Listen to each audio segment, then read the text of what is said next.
Hello, ഞാൻ നിങ്ങളുടെ സ്വന്തം ബാനു. ഇന്ന് നമ്മൾ ഉണ്ടാക്കാൻ പോകുന്നത് ഒരു ചെറിയ പായസാട്ടോ. അതിന് ഞാൻ ചെറുപയർ പരിപ്പ് കഴുകി നന്നായിട്ട് വെള്ളം വാഴ്ത്തി വെച്ചിട്ടുണ്ട്. പിന്നെ അതിലേക്ക് നമുക്ക് തേങ്ങാപ്പാൽ ആവശ്യമുണ്ട്. തേങ്ങാപ്പാൽ ഞാൻ 2 തേങ്ങയുടെ പാലാട്ടോ എടുത്തേക്കണത്. ആ തേങ്ങ നിങ്ങൾ എടുക്കുന്ന പരിപ്പിൻ്റെയൊക്കെ അനുസരിച്ച് വേണം കേട്ടോ തേങ്ങാപ്പാലൊക്കെ എടുക്കാൻ, അല്ലെങ്കിൽ അളവ് മാറിപ്പോകും. അപ്പോൾ ഞാൻ കറക്റ്റ് അളവുകളൊന്നും പറയണില്ല കേട്ടോ. ഞാൻ എടുക്കുന്ന ഐറ്റംസത്തിൻ്റെ അളവുകളാണ് ഞാൻ പറയുന്നത്. ഇത് 1-ാം പാലാട്ടോ, ഇത് 2-ാം പാല്, ഇത് 2-ാം പാല്, ഇത് 3-ാം പാല്. അപ്പോൾ അങ്ങനെ 3 പാലാണ് ഞാൻ എടുത്തേക്കുന്നത്. വേറെ അതിലേക്ക് ആവശ്യം കുറച്ച് അണ്ടിപ്പരിപ്പ് ആവശ്യമുണ്ട്. ഇത് ഏലക്കയും നല്ല ജീരകമാട്ടോ. ഇത് ഞാനൊരു കുറച്ച് പഞ്ചസാരയും കൂടെ ചേർത്ത് മിക്സിയിലൊന്ന് അടിച്ചെടുക്കും. ഇത് കറുത്ത മുന്തിരിയാണ്. എനിക്ക് മറ്റേ വെള്ള മുന്തിരി ചേർക്കണതിനൊരു താല്പര്യമില്ല കേട്ടോ. പിന്നെ കുറച്ച് തേങ്ങ ഞാൻ അരിഞ്ഞ് വെച്ചിട്ടുണ്ട്. പിന്നെ മിൽമയുടെ നെയ്യ് എടുത്തിട്ടുണ്ട്.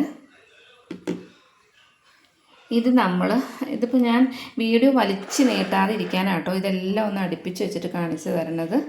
അപ്പോൾ ഞാനിതൊന്ന് പൊടിക്കണമൊന്നും ഞാൻ കാണിച്ചു തരുന്നില്ല, നിങ്ങൾ എൻ്റെ വീഡിയോ ഉപേക്ഷിച്ച് പോകും. അപ്പോൾ ഇത് നമുക്ക് സ്റ്റാർട്ട് ചെയ്യാം. നമ്മളൊരു കുക്കർ എടുത്ത് അടുപ്പത്ത് വെച്ചിട്ടുണ്ട്. അതൊന്ന് ചൂടായി വരട്ടെ. ചൂടായി വന്നിട്ടുണ്ട്. നമുക്ക് കുറച്ച് നെയ്യ് ഇട്ട് കൊടുക്കാം. കുറച്ച് നെയ്യ് മതി കേട്ടോ. നെയ്യ് നന്നായിട്ട് ചൂടായിട്ടുണ്ട്. നമുക്ക് ഈ പരിപ്പില്ലേ, ചെറുപരിപ്പ്, അത് ഇതിലേക്കൊന്ന് ഇട്ട് കൊടുക്കാം. ഞാൻ പരിപ്പിട്ട് കൊടുത്തിട്ടുണ്ട്. ഇത് നമുക്കൊന്ന് ചെറുതായിട്ടൊന്ന് വറുത്തെടുക്കാം കേട്ടോ. ഒരുപാട് വറുക്കണ്ട, ചെറുതായിട്ടൊന്ന് വറുത്തെടുക്കാം.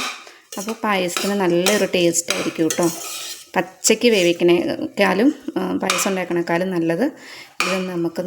ഞാനിതൊന്ന് ചെറുതായിട്ടൊന്ന് വറുത്തെടുക്കട്ടെ. ചൂടായി വരുന്നുണ്ട്. പിന്നെ ഞാനൊരു കാര്യം മറന്നുപോയി കേട്ടോ. ഞാൻ ശർക്കര ഉരുക്കി വെച്ചിട്ടുണ്ട്. അത് നിങ്ങളെ കാണിക്കാൻ ഞാൻ വിട്ടുപോയായിരുന്നു കേട്ടോ. പായസത്തിനുള്ള പരിപ്പൊക്കെ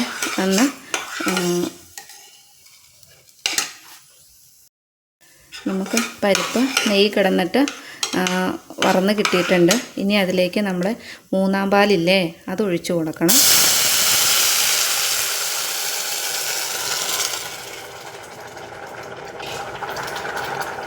അപ്പോൾ നമ്മുടെ 3-ാം പാല് ഒഴിച്ച് നമ്മുടെ പരിപ്പ് അടുപ്പത്ത് വെച്ചിട്ടുണ്ട്. ഈ 3-ാം പാലിലാട്ടോ പരിപ്പ് വേവേണ്ടത്. അപ്പോൾ അതിൻ്റെ ഈ പരിപ്പിൻ്റെ അനുസരിച്ച് 3-ാം പാലിൽ വെള്ളം ചേർത്തിട്ട് എടുക്കണം കേട്ടോ. 3-ാം പാലിൽ ഇപ്പോൾ എത്ര വെള്ളം ചേർത്താലും കുഴപ്പമൊന്നുമില്ല. നമുക്ക് പരിപ്പ് വേകാൻ ആവശ്യമുള്ള വെള്ളം ചേർത്തിട്ട് വേണം 3-ാം പാല് ഉണ്ടാക്കാൻ. ഇത് ഇവിടെ ഇരുന്നിട്ട് വേവട്ടെ. അപ്പോൾ നമുക്ക് ഇന്ന് വെന്തോന്ന് നോക്കാം കേട്ടോ. ഇതിൽ ഞാൻ എൻ്റെ കുക്കറിനകത്ത് ഞാൻ 5 വിസിലടിച്ചിട്ടുണ്ട് കേട്ടോ. എൻ്റെ ഇതിൽ 5 വിസിലടിച്ചിട്ടുണ്ട്. അപ്പോൾ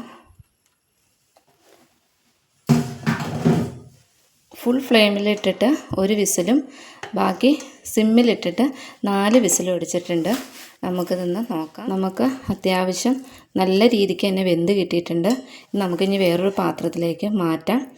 ഇത് അത്യാവശ്യം നന്നായിട്ട് വേവണം കേട്ടോ, അല്ലെങ്കിൽ ശർക്കര ഒഴിച്ച് കഴിയുമ്പോൾ പിന്നെ ഈ സാധനം വേവത്തേയില്ല. അതുകൊണ്ട് നമ്മൾ ഇത് വേവിച്ച് തന്നെ എടുക്കണം. ഇത് ഞാനൊരു വേറെ പാത്രത്തിലേക്ക് മാറ്റാം. ഇതിനായിട്ട് ഞാൻ ഒരു ഉരുളി എടുത്ത് അടുപ്പത്ത് വെച്ചിട്ടുണ്ട്. ഇതിലേക്ക് നമുക്ക് മാറ്റാം. ഇപ്പോൾ ഞാൻ സ്റ്റൗ ഓണാക്കിയിട്ടില്ല കേട്ടോ. നമുക്ക് ഇനി ഇതിലേക്ക് ശർക്കരപ്പാനി ഒഴിച്ചു കൊടുക്കാം. ശരിക്കും പറഞ്ഞാൽ കുറച്ച് ദിവസമായിട്ടോ പായസം കുടിക്കാൻ ഭയങ്കര മോഹം തുടങ്ങിയിട്ട്. കുറച്ച് പഴവും ഇരിപ്പുണ്ട്, പപ്പടവും ഇരിപ്പുണ്ട്. അപ്പോൾ അത് വെച്ചിട്ടൊന്ന് കുഴച്ചടിക്കാമെന്ന് കരുതി. അപ്പോൾ ഞാനീ ശർക്കരപ്പാനി അപ്പടി ഊറ്റണമെന്നാണ് ഡൗട്ട്. ഊറ്റാല്ലേ, മധുരം കൂടി കിക്കായി കിടക്കും എന്തെല്ലാണോ, എന്നാലും വേണ്ടിയില്ല. അപ്പോൾ ഞാനിത് ഇട്ട് കൊടുത്തിട്ടുണ്ട്. അതാണ് ശരിക്കും ഈ പരിപ്പ് വേവിച്ചെടുക്കണത് കേട്ടോ. അല്ലെങ്കിൽ പരിപ്പ് വേവൂലേ. എനിക്കങ്ങനെ ഒക്കെ പറ്റിയത് മണ്ടത്തരം. അല്ലെങ്കിൽ തന്നെ മണ്ടത്തരത്തിൻ്റെ കൂടാണ്. അതിൻ്റെ കൂടെ ഞാനിതൊന്ന് മിക്സ് ചെയ്തെടുക്കട്ടെ. അപ്പോൾ ഞാനിതൊന്ന് മിക്സ് ചെയ്തെടുത്തിട്ടുണ്ട്. ഞാൻ ഇപ്പോൾ സ്റ്റൗ കത്തിച്ചിട്ടുണ്ട് കേട്ടോ. സ്റ്റൗ ഓണാക്കിയിട്ടുണ്ട്. നമുക്കതൊന്ന് ഇളക്കിയെടുക്കാം. ഇതിലേക്കൊന്ന് മധുരമൊക്കെ ഒന്ന് പിടിക്കട്ടെ. നന്നായിട്ടൊന്ന് ഇളക്കിയെടുക്കാം. നമുക്ക് പൊടിച്ച് വെച്ചേക്കണ ഏലക്കയും ജീരകവും ഇട്ട് കൊടുക്കാം. ഞാൻ ഈ സമയത്തായിട്ട് ഇട്ട് കൊടുക്കണത്. കാര്യം എന്താണെന്ന് വെച്ചാൽ അപ്പോൾ ഇതിൻ്റെ കൂടെ മിക്സായിട്ട് അത് ആ ടേസ്റ്റൊക്കെ ഇതിലേക്ക് അങ്ങ് ഇറങ്ങിക്കോളും. ലാസ്റ്റ് ഇട്ട് കൊടുത്താൽ ഒരു ടേസ്റ്റ് ഇതിലേക്കൊക്കെ ആവില്ല എന്നൊരു തോന്നൽ എനിക്ക്. നിങ്ങൾക്ക് നിങ്ങളുടെ ഇഷ്ടം പോലെ എന്താണെന്ന് വെച്ചാൽ ചെയ്യാം. ഞാനിങ്ങനെയാണ് ഉണ്ടാക്കുന്നത്. ഇതൊന്ന് സെറ്റായി വരട്ടെ. ഞാനൊരു 2 മിനിറ്റോളം ഈ ശർക്കരപ്പാനിയിലിട്ടിട്ട് ഇതൊന്ന് സെറ്റാക്കി എടുത്തേ. ശർക്കരപ്പാനി ഒഴിച്ചാൽ വേവില്ല കേട്ടോ. ഞാൻ പിന്നെയും പറയുന്നു, അത് കാരണം നന്നായിട്ട് വേവിച്ചെടുക്കണം. എന്നാൽ ഒരുപാട് വെന്ത് പോവുകയും ചെയ്യരുത് പയർ. അപ്പം നമുക്ക് ഇനി അടുത്തത് ഇവിടെ 2ാം പാലില്ലേ, ആ 2ാം പാല് ഇതിലേക്ക് ഒഴിച്ചു കൊടുക്കാം. 2ാം പാലൊക്കെ എടുക്കുമ്പോൾ നോക്കിയെടുക്കണം കേട്ടോ. വെള്ളമൊക്കെ ഒരുപാട് വെള്ളമായി പോയാലും നമുക്ക് പാടാണ്. ഇത് പിന്നെ പറ്റിച്ചെടുക്കണം. നമ്മുടെ 2ാം പാൽ ഒഴിച്ചിട്ട് ഇതൊന്ന് തിളച്ചിട്ടുണ്ട്. ഇത് നമുക്ക് ആ സമയത്ത് നിങ്ങൾക്ക് 2ാം പാലിന് കുറച്ച് വെള്ളം അധികമാണെങ്കിൽ ഈ സമയത്തൊന്ന് നമുക്ക് പറ്റിച്ചെടുക്കാം കേട്ടോ. നന്നായിട്ടൊന്ന് സിമ്മിലിട്ടിട്ട് ഒന്ന് ഇളക്കി പറ്റിച്ചെടുത്താൽ മതി ആ തേങ്ങാപ്പാൽ. അപ്പോൾ കഴിയുന്നതും കുറച്ച് കറക്റ്റ് വെള്ളം എടുക്കാൻ നോക്കുക. പിന്നെ മനുഷ്യൻ്റെ കാര്യമല്ലേ, കൂടിയും കുറഞ്ഞൊക്കെ പോകാം. എന്ത് കാര്യവും അങ്ങനെയാണ്. എനിക്കും പറ്റാം. എൻ്റെ ഇച്ചിരി ഒരു ഇതുണ്ട് തോന്നി, ഞാനത് കാരണത് ഒന്ന് പറ്റിച്ചെടുക്കുകയാണ്. അപ്പോൾ ഇതൊന്ന് നന്നായിട്ടൊന്ന് വറ്റി വരട്ടെ നമ്മുടെ ആവശ്യത്തിന്. അപ്പോൾ നമുക്ക് ഏകദേശം 2ാം പാലൊക്കെ സെറ്റാക്കി ഇട്ടിട്ടുണ്ട്. ഇനി നമുക്ക് ലാസ്റ്റാണ് 1ാം പാല് ഒഴിച്ചു കൊടുക്കേണ്ടത്. അത് നല്ല കുറുകിയ പാലാട്ടോ. 1ാം പാല് നമ്മൾ ഒഴിച്ചു കൊടുക്കണം.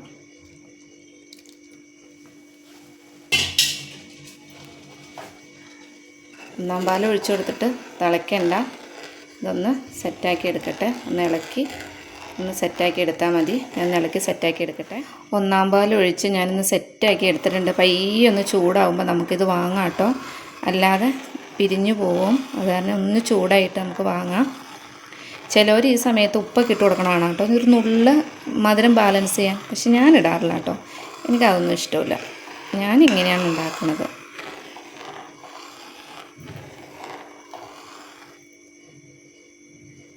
അപ്പോൾ നമുക്ക് പായസം സെറ്റായിട്ടുണ്ട്. നമുക്കൊന്ന് ഫ്ലെയിം ഓഫാക്കാം. ഇനി നമുക്കതിലേക്ക് തേങ്ങാക്കൊത്തൊക്കെ വറുത്തിടാം. അതിനൊരു ഞാൻ ചട്ടി അടുപ്പത്ത് വെച്ചിട്ടുണ്ട്.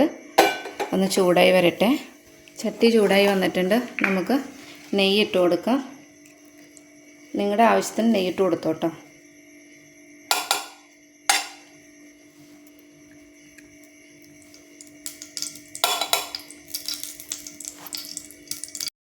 അപ്പോൾ നമ്മൾ നെയ്യിട്ട് കൊടുത്തിട്ടുണ്ട്. നെയ്യൊന്ന് ചൂടാവട്ടെ. ചൂടായിട്ടുണ്ട്. തേങ്ങാക്കൊത്തിട്ട് കൊടുക്കാം.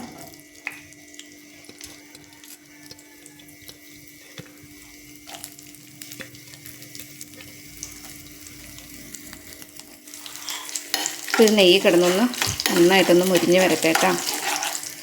ഇതിൻ്റെ ഒപ്പം തന്നെ അണ്ടിപ്പരിപ്പൊക്കെ ഇട്ട് കൊടുക്കുക കേട്ടോ. പിന്നെ രണ്ടാമത് ഇനി വറുത്ത് പോരാനൊന്നും പറ്റില്ല. അണ്ടിപ്പരിപ്പും മുന്തിരിയൊക്കെ ഇട്ട് കൊടുത്തിട്ടുണ്ട്. സെറ്റാവട്ടെ.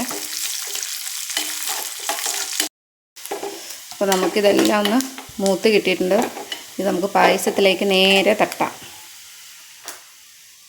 ഇത് നമുക്ക് പായസത്തിലേക്ക് ഒഴിച്ചു കൊടുക്കാം.